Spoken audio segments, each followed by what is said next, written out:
Tapi, sebab ia adalah suatu makhluk yang sempurna, keibuan ada dalam darah dan rohnya. Sebab perempuan diciptakan untuk menjadi seorang ibu dan adalah suatu penyimpangan, apabila ia tuli terhadap perasaan yang demikian, yang adalah cinta dari kuasa kedua. Juga yang lain-lainnya perlahan-lahan telah datang mendekat. Apakah yang engkau maksudkan, Guru, dengan cinta dari kuasa kedua? Tanya Yudas Tades. Saudaraku, ada banyak cinta dan beragam kuasa. Ada cinta dari kuasa pertama, yang diberikan orang kepada Allah. Lalu ada cinta dari kuasa kedua, cinta seorang ibu atau seorang bapa. Sebab jika cinta yang pertama adalah sepenuhnya rohani, yang ini 2/3 rohani dan 1/3 jasmani.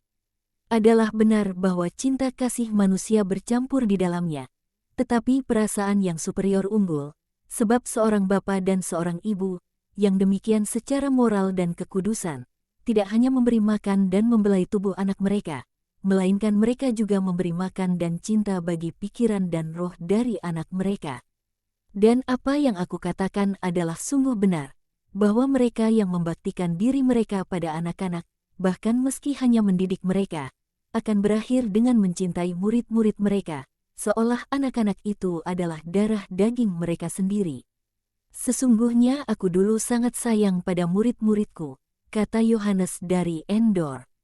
Aku mengerti bahwa kau pastilah seorang guru yang baik dari caramu menghadapi Yabes.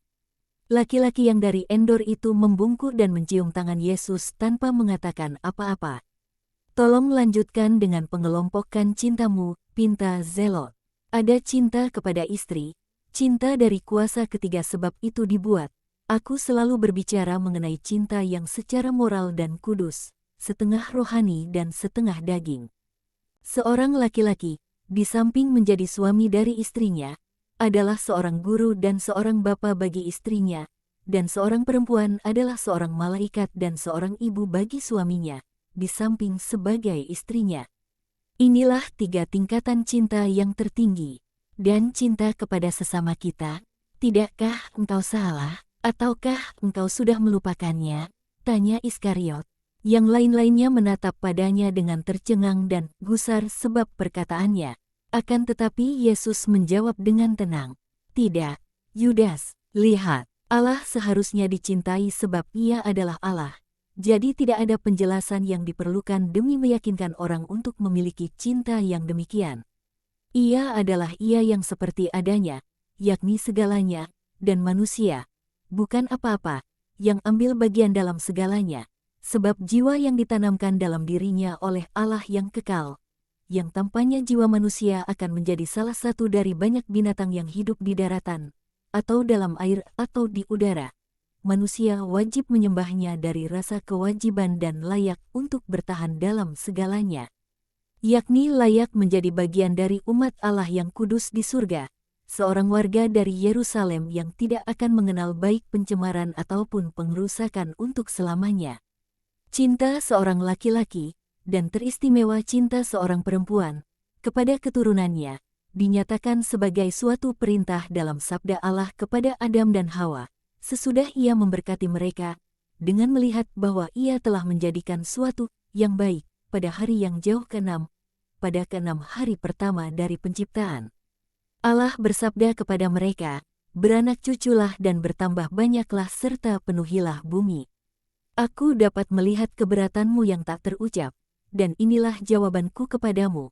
Sejak sebelum dosa, segalanya dalam ciptaan diatur oleh dan didasarkan pada cinta, bahwa bertambah banyaknya anak-anak akan merupakan suatu cinta yang kudus, murni, berkuasa dan sempurna. Dan Allah memberikannya sebagai perintah pertamanya kepada manusia, beranak cuculah dan bertambah banyaklah. Oleh karenanya, cintailah anak-anakmu sesudah cinta terhadap aku. Cinta, seperti sebagaimana sekarang, prokreasi anak-anak yang sekarang, masih belum ada pada waktu itu. Tidak ada kebencian ataupun dahaga menjijikkan akan sensualitas. Laki-laki mencintai perempuan dan perempuan mencintai laki-laki, secara alamiah, bukan alamiah seturut alam sebagaimana kita memahaminya, atau tepatnya, seperti kalian para laki-laki memahaminya, melainkan seturut kodrat anak-anak Allah, adi kodrati. Sungguh manis hari-hari cinta dari dua orang yang bersaudara, sebab dilahirkan dari satu bapa, dan kendati demikian adalah suami dan istri, yang mencintai dan saling menatap satu sama lain dengan mata yang tak berdosa dari pasangan kembar dalam satu buayan, dan laki-laki merasakan cinta seorang bapa kepada istrinya, tulang dari tulangnya dan daging dari dagingnya, betapa berharga seorang anak bagi bapaknya.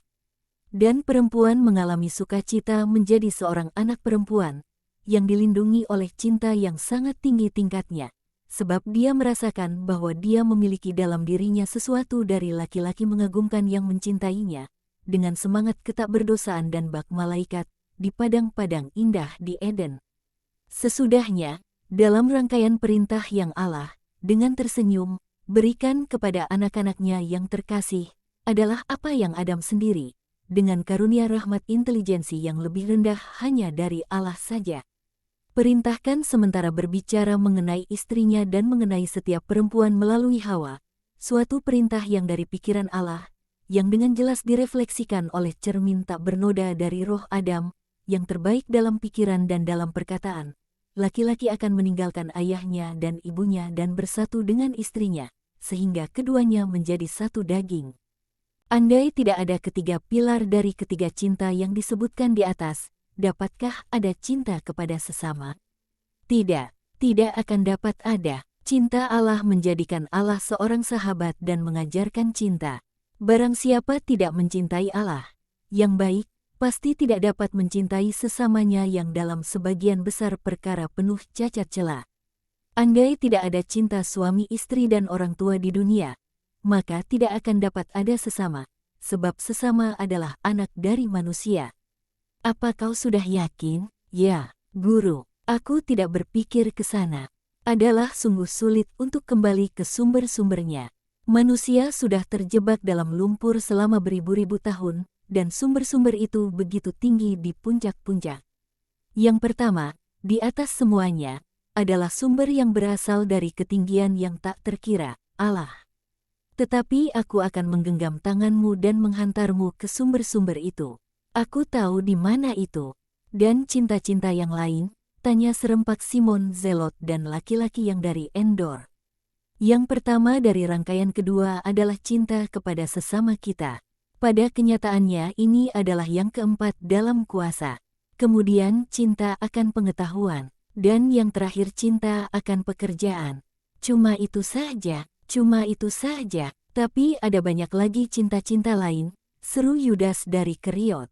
Ada lapar-lapar lainnya, tapi bukan cinta. Itu adalah penyangkalan cinta. Mereka menolak Allah, mereka menolak manusia. Itu tidak mungkin cinta, sebab mereka itu adalah penyangkalan-penyangkalan dan penyangkalan adalah kebencian. Jika aku menyangkal persetujuan dengan yang jahat, apakah itu kebencian? Tanya Yudas Iskariot sekali lagi.